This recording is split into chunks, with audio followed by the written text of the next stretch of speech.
Hi,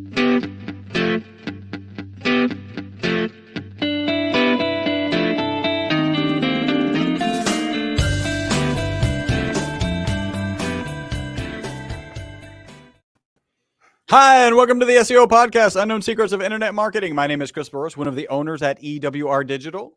And my name is Matt Bertram, the lead strategist here at EWR Digital. Welcome back to another fun-filled edition of our podcast. This is podcast 540. Matt, we have done 540 podcasts. Well, you have, but I will take credit if you would like to give me credit. I'm happy to join the train. Yeah. 540. That's an amazing number. Hopefully we'll do another 500 or maybe 460 and we'll get to the 1,000 mark. This is pretty awesome, delivering SEO and internet marketing value. When did we start? 2009? 10 plus years. I know you've been doing it 10 plus years. I hope to be with you the next 10. So yeah, no, really good stuff. We've got a great fun-filled podcast today. We actually have a new sponsor, and it's kind of funny how things work. We were looking for articles and we're like, hey, let's do this article. Oh, wait a minute. That article's actually by our sponsor. How cool is that? Like, that's just what a great sponsor they are. The sponsor is, I know you guys are holding your breath and waiting for us to announce the new sponsor. It's SE Ranking, SEranking.com, but don't go to SEranking.com. What you want to do is go to bestseopodcast.com/SE Ranking. And we're going to get that to automatically forward to SE Ranking. Don't worry. But if you land on our page, because we're in process of getting that organized, just go down and click the SE ranking link that you'll see there. And what that will do is we actually have a 1-month extended trial offer. So you can actually really get in there and use the tool. I really don't like all short trials where you really don't have time to play around with the tool. I've been playing around with the tool for the last really 2 weeks, and I got to tell you, it's nice. So. Good stuff, right? The interface is nice. It's okay. Let's get into some of the details, right? The most accurate and comprehensive tool of its kind on the market. You can bet on it. Here's some bullet points about what you can get from the service. Tracks rankings for any location, any device, and any language, and 5 search engines. That's Google. That's the only one that matters. And YouTube. Checks day-to-day rankings in real time.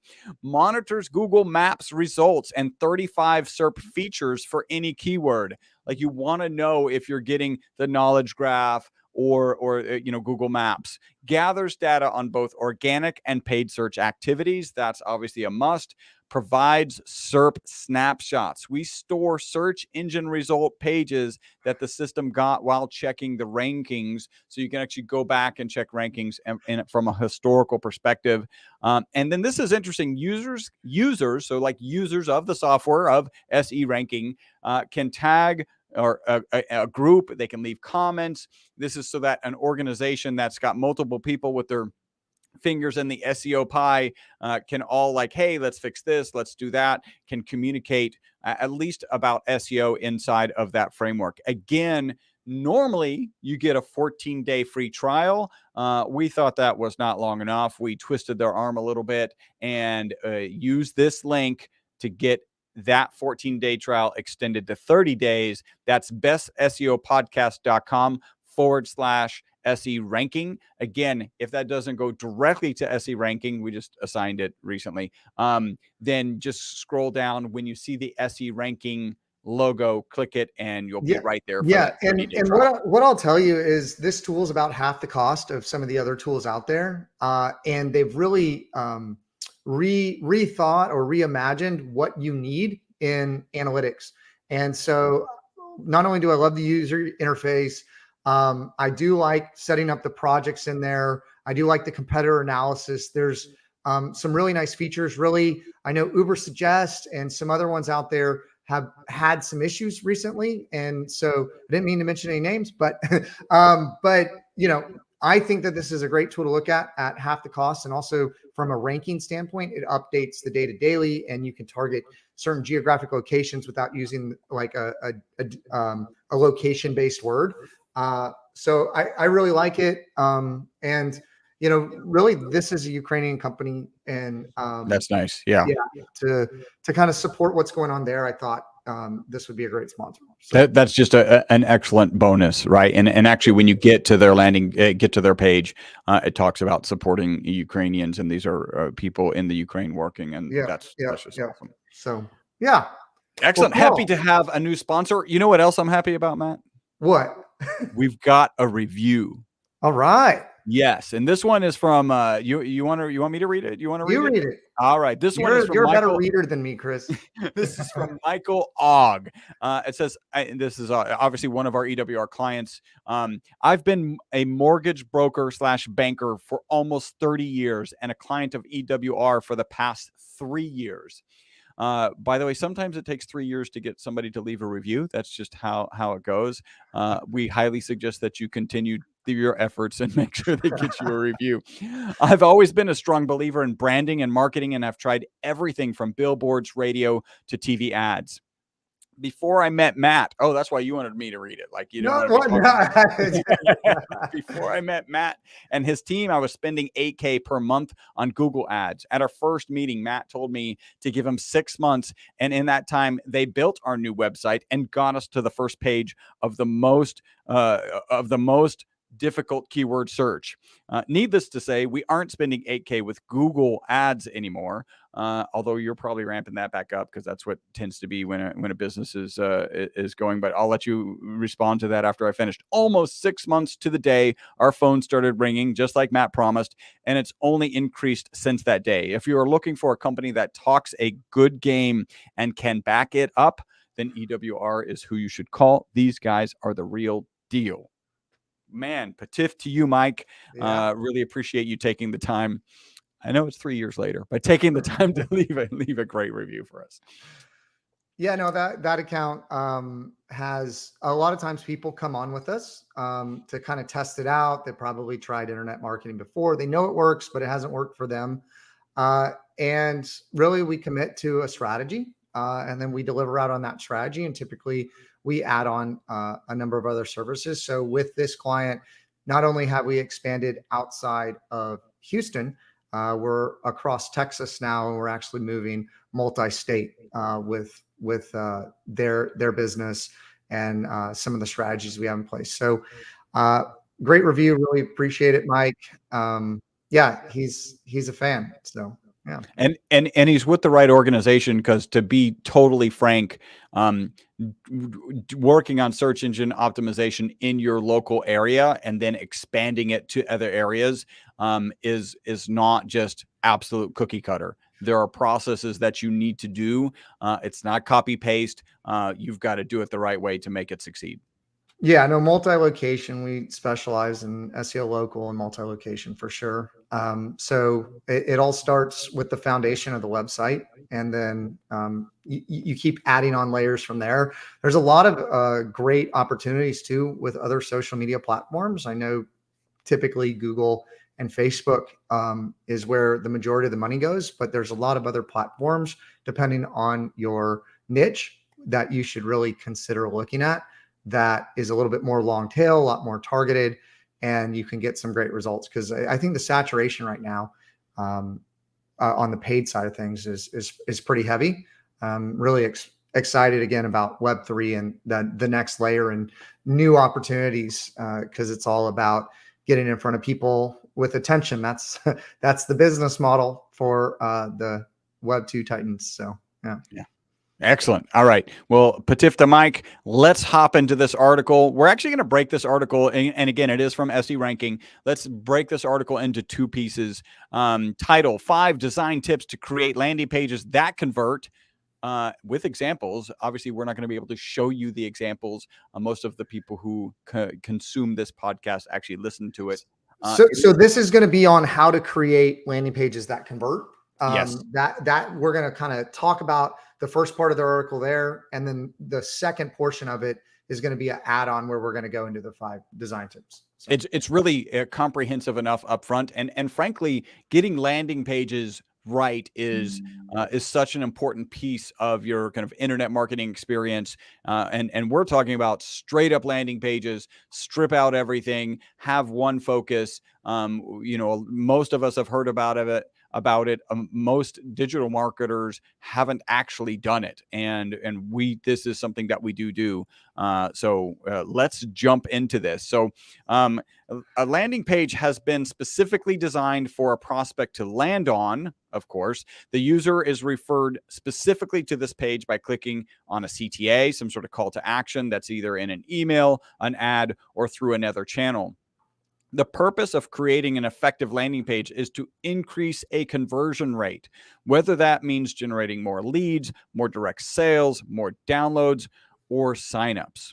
So first, you have to develop a landing page strategy to ensure your optimization efforts are for the right audience, the right keyword, and the right goal. So let's jump in. Yes. Well, I would just say deciding that you need a landing page is really, really important. So there's so many people that come to us and that I see out online that are running ads just to their homepage, right? People that are running traditional marketing and anything, anything, they're just running like a radio commercial, and it's just come to your landing page, but people are looking for that specific offer. So it's really, really important to direct those people to that offer, because if they don't see it, they're going to bounce. And so if you're running paid ads, you typically want to, like if you run branded ads, right, Chris, we've talked about running branded ads. You want to run branded ads. You want to guide them to the specific experience that you want them to have. And so if you have an offer and you're advertising that offer and you're running it to the homepage and it doesn't talk about that offer, like with a pop-up or a banner ad or something like that, and also a lot of the homepages are not always meant to convert like a landing page. A landing page is meant to like capture your information, get you to take some kind of action. And so typically with ads, you want to run those ads to a landing page. And that's not something that is always happening. And so deciding on a landing page in your strategy, I think, is incredibly important, and go, hey, we need a landing page. I think that's the first step. So I like that. Before anything, decide that you do need a landing page. And oh, by the way, you do. All right. So here's the goal. Start with a solid strategy by answering these crucial questions. Who is my target audience? What are the campaign goals? And this is where we mentioned earlier, do we want direct sales? Do we want more leads? Do we want more downloads? Do we want more signups? What do visitors need from your landing page? And how will visitors get to your landing page? Because how they get there might drive what you show. If you're looking at some sort of long form video that gets them there, you probably need to have video on that landing page. If you're using for some short, quick ad that's talking about a sweepstake, maybe it's a shorter page, and the goal is just to get them to sign up to that sweepstake, which would be a great example of just trying to get the emails. And then next, we've got research your audience. And by the way, I think the campaign goals are really pivotal. Hopefully you have an idea of your target audience, but also understand that your landing page can have a different target audience, right? Like you may, maybe your avatar for your customer is 30 to 45-year-olds, both men and women, and you want this landing page to target only women or only men, and so that you can be more specific when you're driving traffic to a particular page. Yeah, I mean, I think a landing page or a splash page is meant to get somebody to take one specific action. And knowing that most of the traffic now also is on mobile, designing for that. And okay, it may be, like you said, running a short little video ad as a teaser and then driving them to a long form sales letter or long form video to explain deeper concepts. Right. And then, they watch the video, they keep reading. It's a long form sales letter and you have them buy at the end. Or on the other end of the spectrum, it's to just grab their information. I mean, you can even decide you don't, like on Facebook, right, the lead capture before you even need a landing page, right, to just collect their information. But typically you're trying to get them to take some kind of action. Also, when you do get them to your landing page, you want to make sure analytics is set up properly, because now you can retarget to those people. You pulled them off of that social media platform. and now they're in your database that you can target to. So I think that that's incredibly important. And then there's a lot of things that you can do with downloadables and other things along that spectrum. But I think hitting both of those and understanding where you are on that and what you're trying to achieve, and setting those even objectives of, we want to get, based on these ads we run, we want to get at least 20% of people to click through. Once they click through, we want X number of people to download, and then be optimizing to that goal, making sure it's a realistic goal. But target audience is incredibly important. I see so many campaigns, Chris, that are just on set and forget. And I don't think that they're trying to, there's no real goal set to achieve. I mean, it's set up, it's running, but you can tell there's not a lot of strategy or thought into what's happening. And that's going to really screw up your numbers for analytics. And then, if you're trying to rank that page for SEO, dwell time, how people interact with that page, that's maybe something a little bit separate, but it all plays into the analytics that data is looking at, have how people interact with your site. Because if you're driving the wrong traffic to them, it's a big problem. Or if you don't match the right audience to the right offer, it's not going to work. So I've seen things like, it's almost like twisting a kaleidoscope a little bit, but I've seen things that absolutely don't work, and you switch it a little bit, and then it's like a perfect fit, and it drives crazy amount of ROI. So we're going to jump into kind of some of the stuff that you just talked about, right? So next is research your audience. You're right. Audience is incredibly important. In fact, understanding what kind of visitors you want to attract to your landing page will help you better tailor the content. You already touched on that.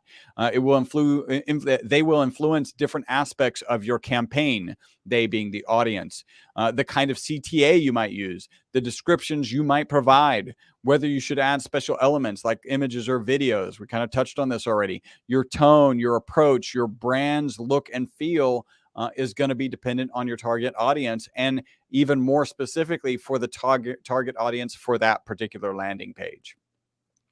Next, we're going to find the right keywords. So people use keywords. We talk about keyword research all the time.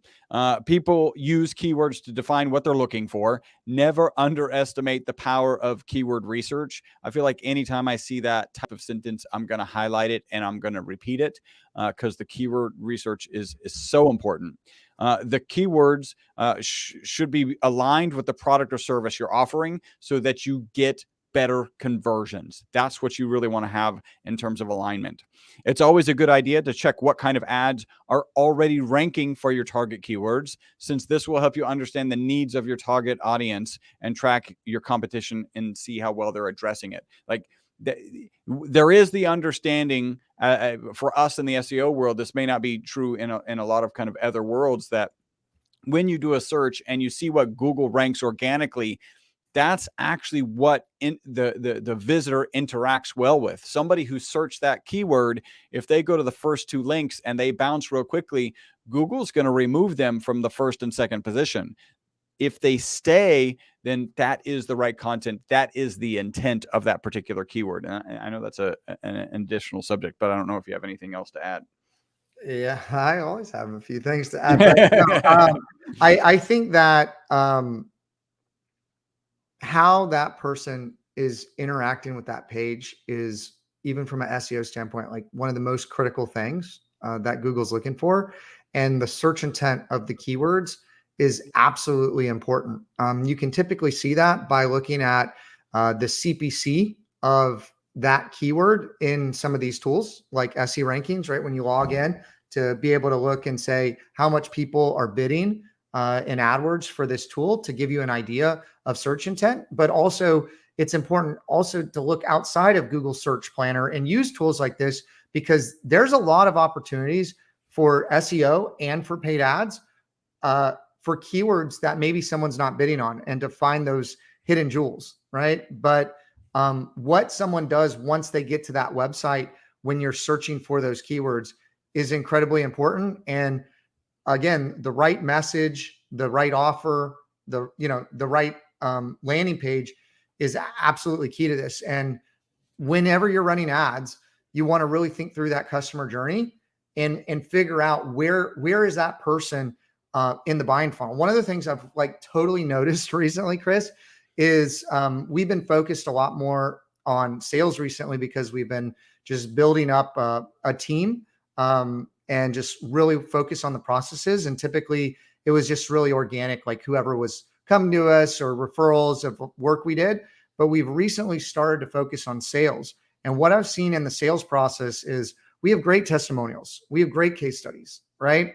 But if you send those to somebody too early in the sales cycle, they don't even see them. They don't even care about them, right? Yeah. So people have sent that stuff too.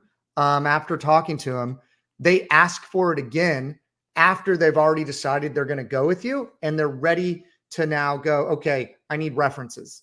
Yeah. Right. And so they ask you the same information you've already sent them. And it's clear they probably didn't even look at it. Yeah. You know what I mean? Yeah. And so that's just a specific example of today. We landed a new client, and that was some of what was happening. And it's becoming more apparent is you really got to know what the target personas are of who you're going after, how you're going to reach those people, and getting into that conversation in their head at those micro decisions. Google talks a lot about that, and where they're at to give them the right, piece of content. Like if you're trying to get a downloadable, you want to understand where it is in the customer journey that, hey, we need to give this person this information. Right. And so, understanding what that is and where that is to give them the right thing is just so important. So, yep, absolutely. All right. So next, and I'm not, I mean, you've said this already. I'm not even sure it bears repeating, and I'm going to do it anyway. Optimize your website for mobile, right? Mobile traffic represents 54.8% of all traffic worldwide. So it comes as no surprise that it's highly advisable that your landing page be responsive and work on a mobile device. I don't think mobile first, and you need to think about like spacing and padding and some of those kind of things. Also, there's issues with if you're going to build a .m site, right? That's going to be different, or if it's dynamic from an anchor text standpoint, there could be some issues. But you should really be designing with mobile intention first. And I would say on a iPhone and on like an Android device to cover most of your bases. Some of the modulators are good, but not always completely accurate. But you're designing typically on a desktop. You should really be designing. You should be really checking on a mobile and make sure mobile first before it's out the door. I mean, what I'm seeing in the data is almost 90% now of all traffic is on mobile or the first interactions on mobile, and they might go back to a desktop to buy later. And so you can even customize that on what you're going to capture on mobile versus what you're going to capture on desktop. So, yeah. So, yeah. Make it for mobile. Make sure your website, your landing page works on mobile. All right. So we're going to jump into the key features of a landing page, right? That'll wrap up this podcast. This is actually really important stuff. And then we'll jump into, on the next podcast, 5 design tips for creating that landing page. All right. So the primary purpose, again, of your landing page should be to make it as simple as possible for a visitor to convert. And we're going to jump through 10. Actually, she listed 10 of them. Lily Lopez. But I added an 11th. So we're going to cover those 11 things to consider, those pieces of a landing page that you have to have.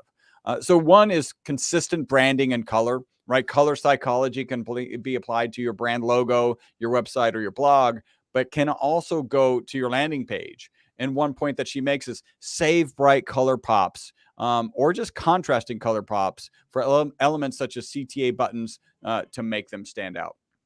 I think that's a big point. A lot of people try to make them blend in, and then you don't know that it might be a button. Yeah. And colors are important. There's, I think, a color wheel out there that denotes like red's like take action. Sometimes people think it means stop. It could mean take action. Green is like growth. Like there's a lot that goes into, because what you're doing is, you're doing sales online and you're trying to tap into the emotions, right? The emotion And the pain, actually the pain, people don't talk about that a lot, but people take more action on pain than they do on, people are more worried about risk than they are on, like, what are they going to lose versus what they're going to gain. And so a lot of this is now talking into, copywriting, but design, UX, UI stuff, and human emotions and marketing. I mean, there's so many different skill sets that go into digital marketing, or even building on a landing page, from UX, UI to the ads to, the web development, and then even down to the buttons. I think even like you can make buttons look really high end, or you can make buttons look, maybe not high end. I mean, there's so much you can do. I mean, if you think back, I've been doing a lot of stuff on Web3 and kind of going back to Web1, and everything's like HTML, Chris, but like, now I'm starting to see a resurgence of like stuff blinking, on the page. Oh, yeah. Like, I mean, if you think back, like, the just a little, little scripts running and all kinds of stuff. I think a lot of that's coming back, but buttons, even like when you highlight over it to have it change color a little bit or show a little bit of a shadow, all of those little things I think make a difference. On forms specifically, there's some services out there that have really good case studies on how to create forms to get people to fill them out. Like, one example of that is, if you're trying to capture a bunch of information, like on a survey or something, you don't show all the questions on one sheet with all the form fills, right? You show a little bit and you say, hey, you're 20% done, and you click the next button. They give you like 2 or 3 questions, and that experience, how those buttons feel, is super important to get you to keep providing that information. And then also you want to be capturing and loading that information, because every form that you add produces a certain amount of friction. So about 10% of the people that would fill out a form won't, the more forms you add. Yep. So that's a good way to filter people out. If you're getting a lot of spam, is add a lot of filters and require them to fill it out. But also, we've seen take like 5 form fills down to like 1 form fill or 2, an exponential increase without changing anything. Yeah. So a lot of all these subtle things make a huge difference. I would say, though, this even goes back to our podcast with Billie Jean. I would encourage people to go watch that one. And I know we're going to probably talk about this, but I want to say it before me personally, I forget. If you really want a significant change in results, right? A significant change in results, you need to significantly change the offer, right? Yeah. You got to change the offer, or that angle. Is the most powerful thing on the landing page. That if your campaign's not working, what you want to do is change the offer to get those outsized results, right? So, yep. Yeah. Excellent. So you've jumped ahead. We'll still I know.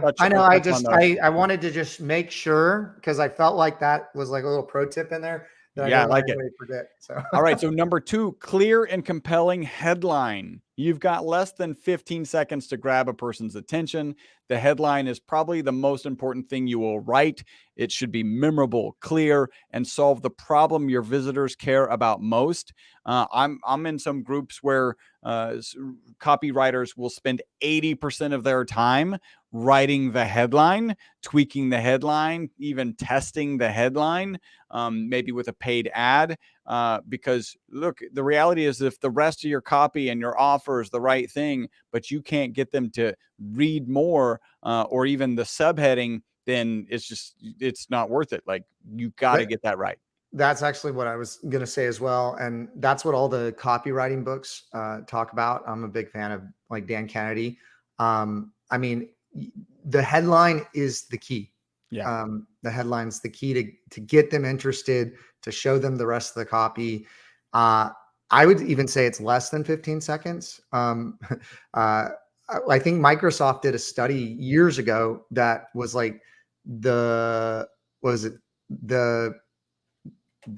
attention span of a goldfish is what the US consumers' attention span is. The goldfish, it's like 7 seconds. Microsoft did a study like that. I included it in my book, but you don't have a lot of time, and it's getting more and more competitive out there. So you got to have a balance between adding value and not just clickbait. So So Yeah. I do think, I think 15 seconds is no longer, even when we're running ads, right? 30-second ad spots. How many, Chris, when was the last time you watched a 30-second ad spot, like on YouTube or TV or anywhere? I think it happens every now and then accidentally. I think on YouTube more and more they've taken away the skip, Yeah. right? So it's probably been fairly recent, but because of that. Now, let's be realistic. I'm like at the point that I'm 10 seconds in and I'm not interested, but I got to wait till the end. I'm zoned out. Like if No, I'm on a I mean, I computer, think I'm it's doing like, something you got else. to catch them in the first 5 seconds. Yeah. You got to grab their attention to get them to keep reading. And it's almost like every word matters, the value of every word, because this word, you get them to read the next word, you get them to read the next word, you get them to read the next word, you get them interested enough to invest a little bit more time in the next step. And so, I mean, 10-second ad spots is what I'm seeing to be the most effective. Because again, that was kind of that number you said too, but you're grabbing them in the first 5 seconds. I mean, if you haven't got them, let's say by 15 seconds, you don't have a chance. Like they're gone. So, and then if you get them, right? So if you get them in that first 5 seconds, you probably have another 15 seconds. And that's where the persuasive sub headline comes in. The sub headline is so important too. Right. It's that like, oh, you got my attention. Okay. Yeah. And now give me the details of why you have my attention. Yep. If Like, the headline, absolutely. if the headline makes the visitor look, then the sub headline should ensure they stay. The subheading should be doing a powerful job to deliver the key details that entice them to continue to read. So next is supporting copy. Avoid complicated business jargon, keep your sentences short, and try to cut out any unnecessary text that you don't actually need on the page. So yeah, those are like, keep it clean, keep it neat. Number 5 is a clean layout. Landing pages eliminate all other distractions you might find on a regular page. Make sure you do that. This gives your visitors a single path forward. This means avoiding featuring navigation links to other pages, headers, footers, any other calls to action. When I put together landing pages, it's like, get rid of the header. Oh, we probably don't even need the logo. Like, that's probably not necessary. Like, get the attention and move on. Get to the, what is it? Don't bore us with the chorus. Actually, somebody left a review. Get to the chorus. I can't remember. Well, anyway, what I would say is I saw really the rise a couple of years ago of the, I don't know, reverse navigation or upside down navigation, where people were putting the navigation on the bottom, right? So you may want some navigation, but what you're really trying to do is you want to distract it. I think like Neil Patel does a great job, right? Like you go to his site. Well, it's a little annoying to be honest, but I mean, he throws up a landing page when you go to the site to try to grab your information before you even get into the site. And it's just like, hey, give me your website or give me your information if you want to do like marketing or whatever. So that's a good example. And he's tested that out. He's tested out colors. There's a lot of data around, hey, just give that person the thing you want them to do. I think that's why Apple's been so successful too, is they've just made it easy and intuitive to understand what you want. People think about a navigation. You're trying to guide the person to get to the decision they want, and you're trying to make it as easy as possible. And so it should be very clear and apparent what you're asking them to do and how they should do it. And typically people will follow those steps because they want that, if you've done your job in getting the right kind of traffic there. Absolutely. Number 6, a strong offer or promotion. Visitors want to hear about how you will be able to solve their problems, how your product will make their lives easier. Don't just list a bunch of features and call it a day. Yeah, I mean, I think, that's the whole point of AdWords. I mean, what I've seen with AdWords is it's typically somebody that is a coupon hunter. They want some kind of deal, or they need something really quickly, like emergency, whatever, or like you have a flat tire, or you have emergency plumber, or your house is on fire. I mean, whatever, right? Like it's almost like a 911, or it's like, I want some kind of deal. typically we're seeing SEO fit in for that deep research, but certainly catching people at some point in the funnel. And again, AdWords is not a silver bullet. It's one step in that customer journey to get them in to do that. But that offer is incredibly important. Like we talked about earlier, if you're not getting the results that you want, or you're not getting the engagement or conversions that you want, the first thing I would do is try to change the offer. Because I can tell you, even there's a lot of stuff that comes into me from a spam standpoint. And, I'll spend a second or two. I'll spend a second or two looking at it. And every once in a while, there's something that I may be in the market for, and you're trying to find that 3% needle in a haystack. But you shouldn't count on that. And AdWords is not a silver bullet. It's part of a bigger marketing strategy. That's a lot of what we do as far as with our one-on-one consulting, or people come to us for workshops. We're doing a lot more workshops, is understanding that bigger picture and how that strategy fits in. And strategies usually don't want them to be disjointed. You don't usually want a couple things going on over here, a couple things going on over here. You want them all working together cohesively to be your sales strategy online, or your marketing strategy and your sales strategy online. So. All right. So next feature of a landing page, which you did cover already, is simple forms. Consider how you make it shorter and easier for visitors to fill. You talked about a 10% decrease in form fills for every field. That's been a number that's been rattling around in my head for a long time. I'm going to add this caveat, right? So one, I love that you mentioned having a percentage so people can track their progress. People always once they know they've started down a path, they actually want to finish it. There's something in human nature. And so once they see that 10% done, 30% done, whatever, that's really valuable.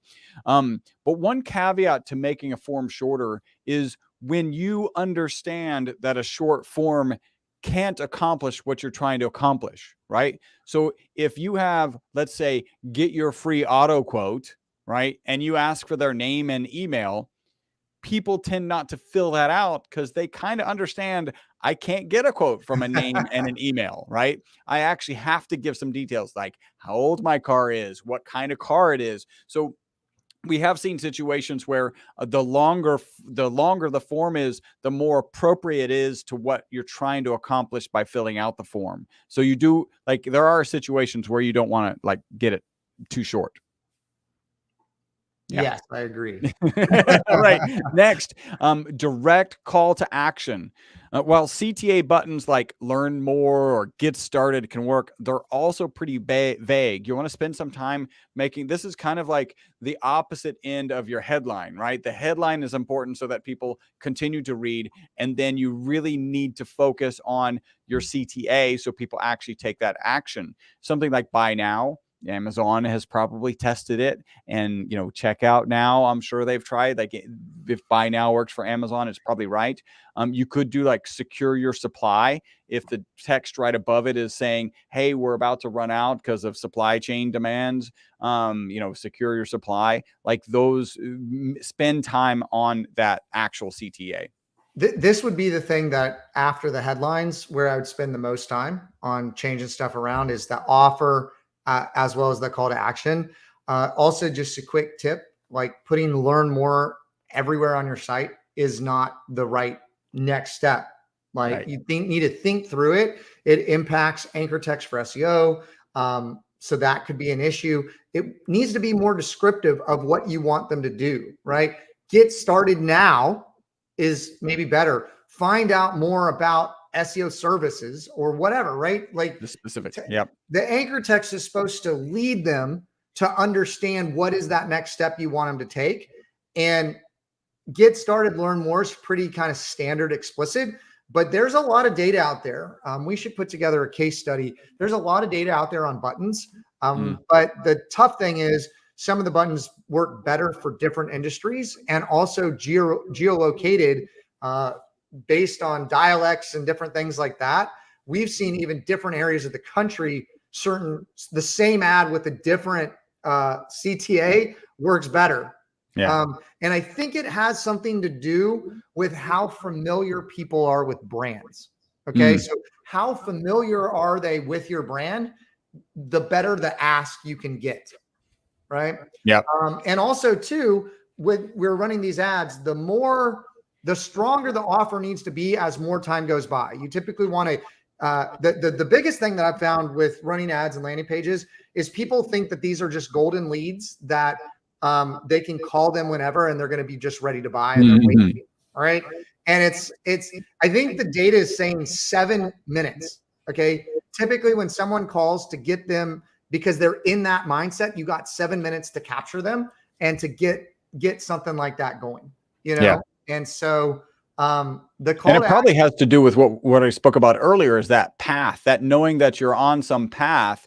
And okay, I really want to take that next step. It's a phone call. I submitted my form and now you're actually off the path. Whereas if they get that call quickly enough, they're still on the path and they have this desire, this innate desire to complete that journey.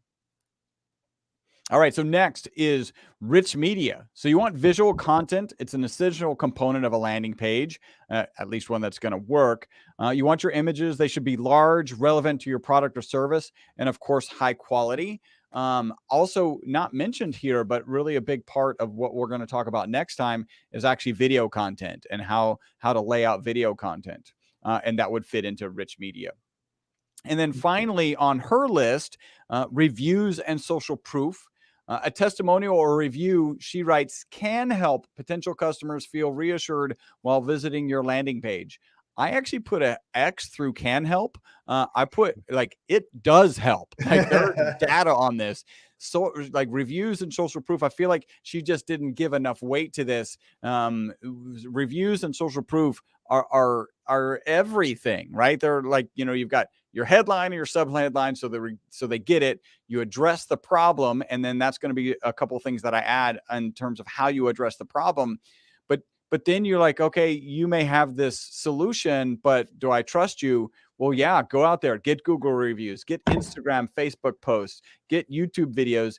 Again, she puts these can also be influential. No, they are influential. Well, I mean, there's a lot of data on even really the social media platforms we're talking about taking off, like likes and that sort of thing and hearts and all that, because it was driving kids into depression, right? That's how powerful this is. Also, there's a lot of really good data on there of, I think the number was 12. I don't quote me on that, but I think you need to have about 12 reviews for social proof to really kick in. That came out of an Airbnb, either TED Talk or just talk in general. Yeah. I can't remember where I heard it, but social proof. I mean, think about the last time you made a purchase on, okay, let's say Amazon, because hopefully most people, well, I'm trying to actually use other platforms, and they're really just not as good, and they don't have as much good. Like it's like there's a lot of work that competitors need to do. But bottom line is, you look at the aggregated reviews on those platforms to decide making that decision. And people are saying, looking at reviews of other people, right? And like video testimonials. So that's combining the power of video with testimonial. And we have those on our site. Like those are so powerful because it's a true review from somebody, and not all the communication is done with words, right? Your eyes, your facial expressions, all those sort of things play into it. And but you can run that spectrum there and understand that people are taking shortcuts. I forget what the word is. There's actually a specific word for it. And people at a certain level will take shortcuts in their brain, and they'll look at reviews and compare that equally to the review of like a personal friend. And so having that social credibility, framing that up in a way that people like can see that other people are having success with this, and that can maybe connect in some way to those people. That's why just text, like you need to have a picture, you need to have a name, you need to have a job, you need to have a location. We've seen so much power when you're looking at portfolios, if it's in the neighborhood, right? By wherever it is. That's why wrapping vehicles is so important for consumer-based businesses, because you're getting social proof that the person across the street's getting their pool cleaned by so-and-so, then I need to get, I actually saw, I need to post it on our social media, but I had one of our clients, Manning Pool Service, Yeah. was servicing pools across the street and next to me at the same time. Yeah. Oh, I wow. mean, that's powerful when you see that kind of thing from a social proof standpoint of, if they're using it and they're my friends and they're my neighbors, then I should be using It's a it. good service. Yeah. Yeah, exactly. Yeah. So social proof. So yeah, I think, yeah, absolutely right to include reviews and social proof. There's no doubt about that. I think just it could have been weighted and worded with more really emotion, which by the way is so I'm adding to this. The next one is 11, and she didn't really talk about features of a landing page, and emotion should be one of them. You really do want to take people through a journey, and really emotion is going to be tied to the next one that I just added as we were kind of preparing this podcast, or actually doing this podcast. But emotion is important because people make emotional decisions and then use data and reviews and whatever to rationalize the emotional decision that they made. So you need to appeal to the emotion of the pain of the problem and the emotion of the joy of the solution that you're going to provide. I'm going to throw in, we've talked to, and I think you were lumping them together, which is the offer as opposed to the angle, right? So kind of in my mind, I've got 20% off is the offer, or get 3 bottles today and it's less expensive. That's kind of the offer. And the angle, like what is the pitch? What is the spin? And she didn't really talk about that, where, hey, here, let's identify the pain point of the customer and talk about it and have them feel that pain, twist the needle a little bit. What are you twisting? You're twisting something. You're talking about features and benefits. Is that what you're talking about? No, I'm talking about what is the pain point, right? Like, so here's an example. If we're selling carpet cleaning, you're like, you may not realize how filthy your carpet is. Yeah. So you could start talking about the allergies that occur. 20% of allergies are caused by a carpet that's not cleaned. Oh, I didn't know that. That's a pain point that I wasn't even aware of. What's it feel like to be sick? What's it feel like not to have energy? Those are the emotions that are behind it.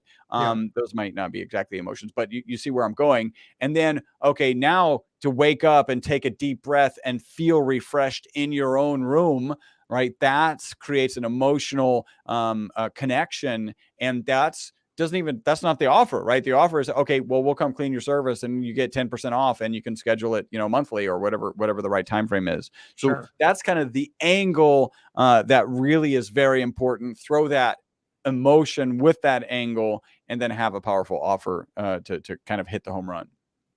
Perfect. Yeah. And so that's what we've covered this particular podcast. So next time we really are going to jump into the actual 5 design tips to create landing pages. Basically, Lily Lopez wrote this, kind of outlined everything that we covered today, and is now going to jump into those tips. We broke it into 2. Frankly, everything that we've talked about in this podcast is as important or more important than the design tips that we're going to do. Now you've got like the framework. Now you know all the components you need to include. Next, we're going to talk about how we include those. What are the design tips that help us accomplish that in a way that can convert people? So looking forward to that. Patif to you, Lily, for a great article. Was there anything that you wanted to wrap up with, Matt? No, I'm just excited to be here. We are going to ask you, if you did like this podcast, do one thing: go to ewrdigital.com/reviews, and that'll take you directly to our page. Please leave a review about the podcast. Yeah. And we are going to be breaking that apart.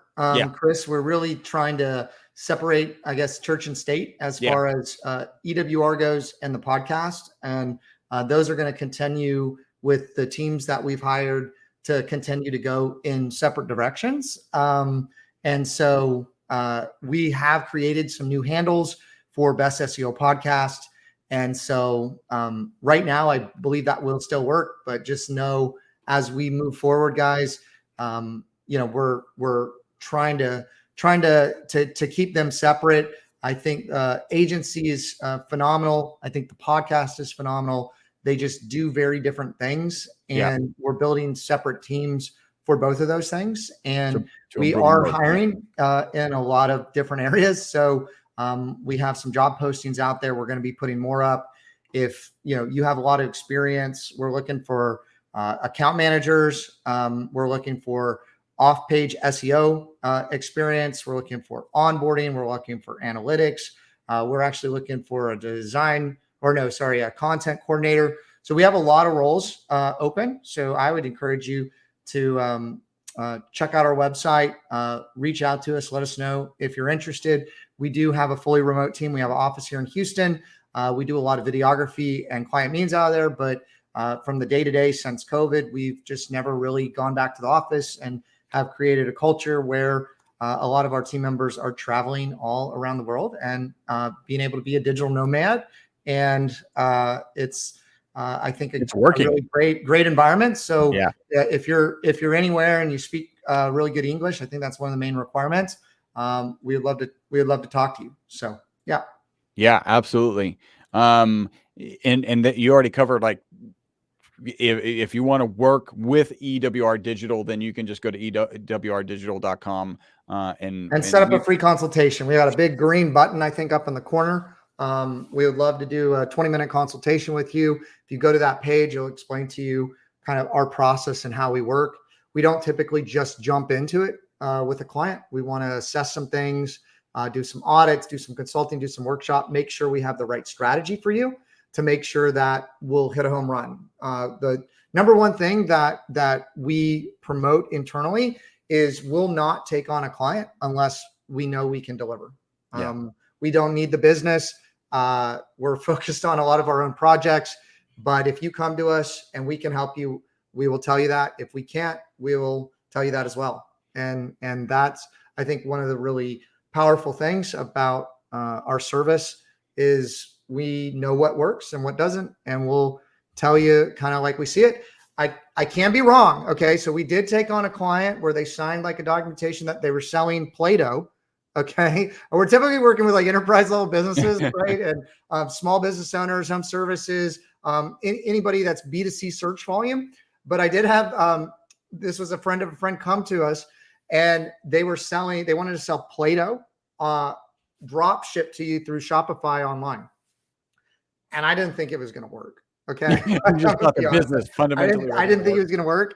And it worked like gangbusters. Okay. And so we have a lot of data.